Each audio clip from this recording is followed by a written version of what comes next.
I wanted to talk to you about Mythical by Michael Weekly. This is gonna be a spoiler-free review. I just want to talk about what the book is about and tell you what I think about it. I received a free copy of the book in exchange of an honest review. So let's get into it. This is the second book in the Mystical trilogy, and we follow Elisa around this world full of mystics, especially elves. And if you read the first book, you know that elves are like the most difficult mystics to kill, and they are pretty dangerous, and they can't trust anybody because no one is what they seem to be.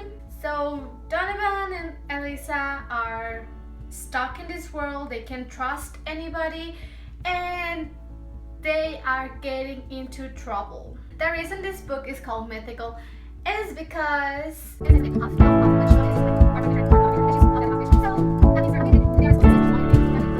I'm not gonna really tell you because you need to read the book to know what happens. The book for me, it started pretty slow paced.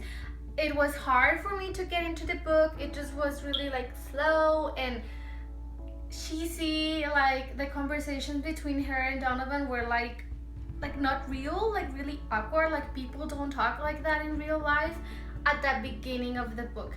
Then it started getting better. I started to remember what happened in the first book because there were some pieces that I just couldn't put together because I didn't remember parts of the first book.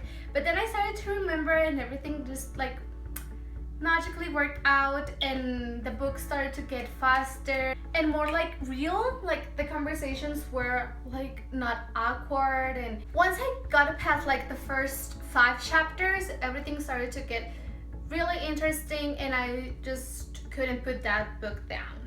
One thing that I actually didn't enjoy about this book, and it's a thing that I don't like in like any other book, and it's just so common that this thing happens in lots of books, and I just kind of don't like it. And it is that everything becomes just about sex. Like things have to get sexualized, and I hate that. Why can't things just be normal, and important things can happen because another stuff, I don't know. But I hate when like important things get triggered just because of a kiss. It's just so frustrating. Like, why does everything has to be sexualized? Why?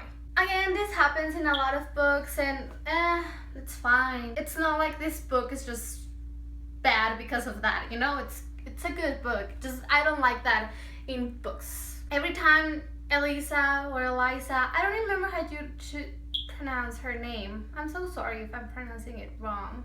But yeah, every time she got kissed by someone, something got triggered and stuff got happening, important stuff got happening, and she just changed. And yeah, so I just hope that more like badass things will trigger that maybe she will like go and kill something, and that's when everything happened. Make her a little bit stronger, and she could be, because there's a lot of stuff going on in her head, and she can just push it off, and like lots of stuff happened to her, and she's just like going through the motions and just fighting against all these mystics that are trying to control her and that are hiding lots of stuff from her. So she's really strong, so why not make her like stronger by putting her into fights and making those things trigger her powers. Anyway, that's like the thing that I didn't like,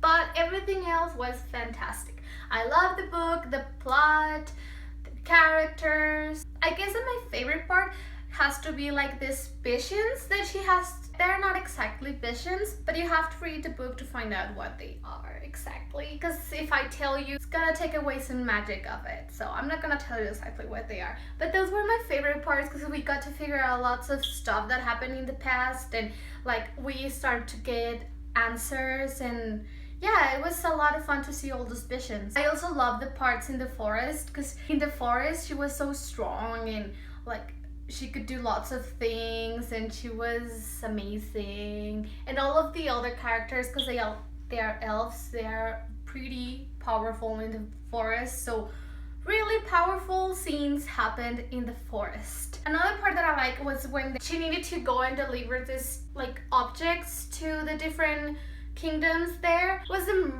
mermaid kingdom and the fairy kingdom, but I don't remember the names of the kingdoms. It just has something to do with like the creatures, but I can't remember exactly what their names were. But those scenes, like all of the entrance to the kingdoms, were amazing. I love how Michael Weekly describes every detail of the entrance, like how you can see the surroundings and everything that goes in her head, like should I do this, should I don't do this, but like at the end she's strong enough and she just goes for it, and it's just brilliant. Towards the end, lots of stuff start to build up, like every problem that could be, it starts to be I don't know how to say all of this of the end without spoiling all.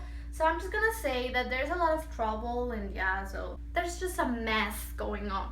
And I love that there is more to every character than what we saw. It's amazing how the characters just grew and become something else, something better, something worse, you know, that happens. At the end, it was hard for me to rate this book, but I think I gave it 4.5 stars. It deserves it. I can't wait to read the third book. I just want to know how everything wraps up. Everything can happen. Actually, like everything can happen. I just want to know how Elisa's story ends and like who she ends up with. Yeah, that's it for my spoiler-free review. If you want to know more about the book, I have a blog post up. It's probably up. If it's not up today, it's gonna be up tomorrow. And I'm just gonna include spoilers there of what I thought and yeah, of what happened. I hope you enjoyed this video, and I hope you now want to go and read the book. But if you haven't read the first book, just go and read the first book, then go and read the second book. I highly recommend it. Thanks for watching. See you next week with a new video. Bye!